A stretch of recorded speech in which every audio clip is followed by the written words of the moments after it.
ब्रह्मदेव इस वक्त तक अत्यंत क्रोध में आ जाते हैं। वह कहते हैं कि अब मैं ब्रह्मा इस संसार का रचयिता एक नई सृष्टि का निर्माण करूंगा, एक ऐसी सृष्टि जहाँ पे शिव शक्ति नहीं होंगे और मैं ही वहाँ का ब्रह्मा विष्णु महेश होऊंगा। और यह बात सुन के भगवान विष्णु यानी नारायण और महादेव अत्यंत क्रोध में आ जाते हैं और उसके बाद कुछ ऐसा हुआ जो जानकर आपके होश उड़ जाएंगे। आखिर पूरी कहानी क्या है, आइए जानते हैं आज के एपिसोड में। महाकाली कहती है कि अब मुझे कोई भी नहीं रोक सकता महादेव, कोई भी नहीं। मेरे उद्देश्य के बीच में आने वाली हर बाधा को मुझे रोंदना होगा, चाहे वो रुद्र ही क्यों ना हो। मैं रुद्र को भी रोंदने के लिए सज्ज हूँ। इस वक्त तक महाकाली का क्रोध उनकी आंखों में साफ झलक रहा था। महाकाली जोर जोर से चिल्लाने लगती है। महाकाली की चीख इतनी ज्यादा घातक होती है कि वह चीख सीधे स्वर्ग लोक में बैठे ब्रह्मदेव तक को सुनाई देती है। ब्रह्मदेव कहते हैं कि बस अब सीमा लांघी जा चुकी है, अब समय आ गया है जब इस पूरी ही सृष्टि का रचयिता शिव बन जाए। इस वक्त तक ब्रह्मदेव का 5वां शीश भी उत्पन्न हो गया होता। इस वक्त तक महादेव अपनी आंखों के सामने महाकाली के प्रचंड रूप को देख रहे होते हैं। किस तरीके से महाकाली ने कुछ ही क्षणों के अंदर इस पूरी सृष्टि को तबाह करने का बंदोबस्त कर लिया होता है। कुछ ही क्षणों में ऊपर से बम के गोले गिरने लगते हैं, चारों ही तरफ ताहिमाम ताहिमाम हो जाता है। अग्नि चारों ही तरफ फैल चुकी होती है और महादेव इस वक्त तक समझ नहीं पा रहे थे कि आखिर वह किस तरीके से देवी पार्वती को रोकें, किस तरीके से महाकाली को देवी पार्वती बनाएं, किस तरीके से उनके क्रोध को शांत करें।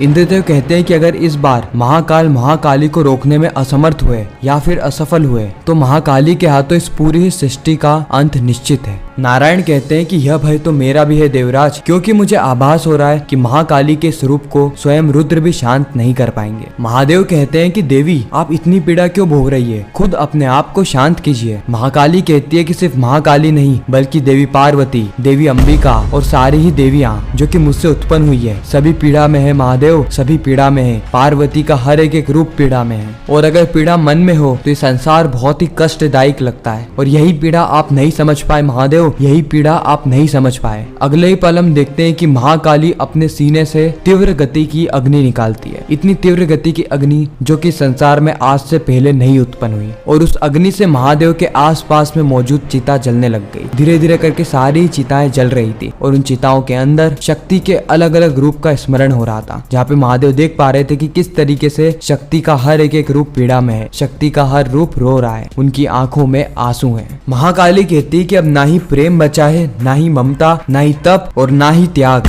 कुछ भी अनुभव नहीं कर पा रही मैं महादेव। केवल पीड़ा है, असीम पीड़ा। उसके अतिरिक्त इस शक्ति में कुछ भी नहीं बचा, कुछ भी नहीं, यानी कुछ भी नहीं महादेव, कुछ भी नहीं। महाकाली फिर से अपनी पूरी ऊर्जा लगा के चिल्लाने लगती है, लेकिन इस बार चिल्लाने के बाद महाकाली चारों ही तरफ देखती है लेकिन उन्हें महादेव कहीं भी नहीं दिखते, यानी इसी बीच में महादेव कहीं चले गए। महाकाली को बिल्कुल भी समझ में नहीं आ रहा होता है कि आखिर महादेव कर क्या रहे हैं और करना क्या चाहते हैं। कभी तो वो मेरे समीप आके मुझे मनाने की कोशिश करते हैं और कभी अचानक से मेरी आंखों के सामने से ओझल हो जाते हैं। अगले पल महाकाली अपने उद्देश्य को पूर्ण करने जा ही रही होती है कि उसी वक्त उन्हें एक बच्चे की रोने की आवाज आती है। महाकाली उस ध्वनि को सुनने लगती है और चारों ही तरफ उस ध्वनि के आरंभ को खोजती है कि आखिर ये ध्वनि आ कहां से रही है और इसके पीछे का उद्देश्य क्या है। अगले ही पल महाकाली की नजर पड़ती है महादेव के बाल रूप पर। महादेव का बाल रूप देखकर महाकाली भी भावुक हो जाती है। वह महाकाली जिनके अंदर क्रोध की अग्नि जल रही थी, वह अग्नि भी धीरे धीरे करके शांत होने लगी थी। महादेव का बाल रूप महाकाली के समीप आने लगता है और इस ओर नारायण और देवराज इंद्र दोनों ही महादेव के इस रूप को प्रणाम करते हैं। साथ ही नारायण बताते हैं कि महादेव ने सच ही कहा था कि रुद्र अगर चाहे तो महाकाली के क्रोध को शांत कर सकते हैं। फिर हम फ्लैशबैक में देखते हैं कि किस तरीके से महादेव नारायण को समझा रहे होते हैं कि महाकाली के अंदर अगर ममता का भाव जाग जाए तो महाकाली इस संसार का विनाश नहीं करेगी। इसीलिए महादेव ने एक बाल रूप धारण किया ताकि वह महाकाली के क्रोध को शांत करवा सके, महाकाली के क्रोध का सामना कर सके। अगले ही पल महाकाली दौड़ी दौड़ी जाती है और महाकाल के छोटे स्वरूप को गले लगा लेती है और इस वक्त तक महाकाली के गले लगाने के बाद भी महादेव के बाल रूप को कुछ भी नहीं होता है, क्योंकि इस वक्त तक महाकाली के हाथों में उनकी क्रोध की अग्नि नहीं थी। उनका क्रोध एक माँ के प्यार में यानी माँ की ममता में खो जाता है। देवराज इंद्र कहते हैं कि महाकाली का क्रोध तो शांत हो गया, लेकिन क्या उनका रूप भी बदल जाएगा?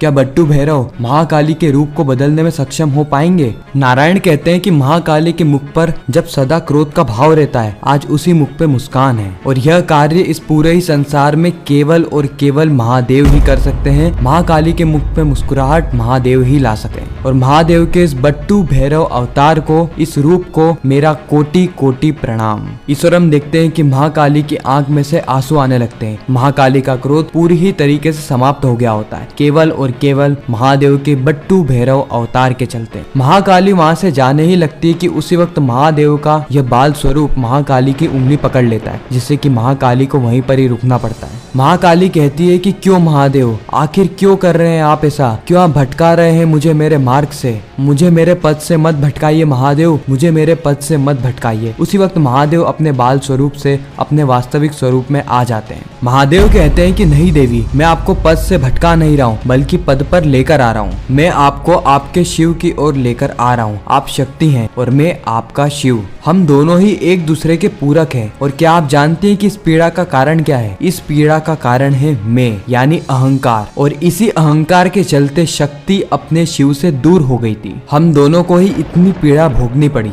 देवी पार्वती कहती है कि मैं शक्ति होकर भी अपने मार्ग से भटक गई, अपने भावों को बांध नहीं पाई, स्वयं को रोक नहीं पाई। मैं क्यों, आखिर क्यों महादेव, आखिर क्यों? महादेव कहते हैं मैं, यानी अहंकार के चलते आपके अंदर अहंकार आ गया था और वही अहंकार शिव शक्ति के वृतक होने का कारण भी बना। और वही अहंकार अगर सही समय पर समाप्त नहीं होता, इस सृष्टि का अंत भी बन जाता। अगर आपके दिल में सुख हो, दूसरों के लिए सद्भावना हो, तो तन को सुख की प्राप्ति अवश्य होती है। परंतु अगर आपके भाव में पर अटक जाएं, तो केवल और केवल अशांति जन्म लेती है, केवल और केवल अशांति का वास होता है। यही में वह बीज है जिससे क्रोध, ईर्ष्या और घृणा जन्म लेती है। यही में वो माया जाल है जिससे कि आप अपनों से, अपने ही संसार से दूर चले जाते हैं। और यही में जब प्रेम, सत्य और एकत्व से भी बड़ा हो जाता है, तब जीवन के द्वारा दी गई छोटी सी चोट भी कभी ना भरने वाला घाव बन जाती है। और जिस क्षण हम मैं को त्याग देते हैं और उसी क्षण हम हो जाते हैं और वहीं से ही आरंभ होता है आत्मिक शांति का वास्तविक अनुभव। अगले ही पल हम असुर माता दिति को देखते हैं, जिनके अंदर भी अहंकार आ गया होता है। असुर माता दिति कहती है कि मैंने कहा है ना तुमसे, बस तुम वैसा ही करो। इस और देवराज इंद्र के अंदर भी अहंकार आ जाता है। देवराज इंद्र कहते हैं कि अब संसार का हर संकट मिट चुका है, अब मैं ही रहूंगा इस संसार का देवराज, केवल मैं देवराज इंद्र। अगले ही पल हम ब्रह्मदेव को देखते हैं, जो कि कह रहे होते हैं कि अब मैं इस संसार का रचयिता, इस संसार का ब्रह्मा,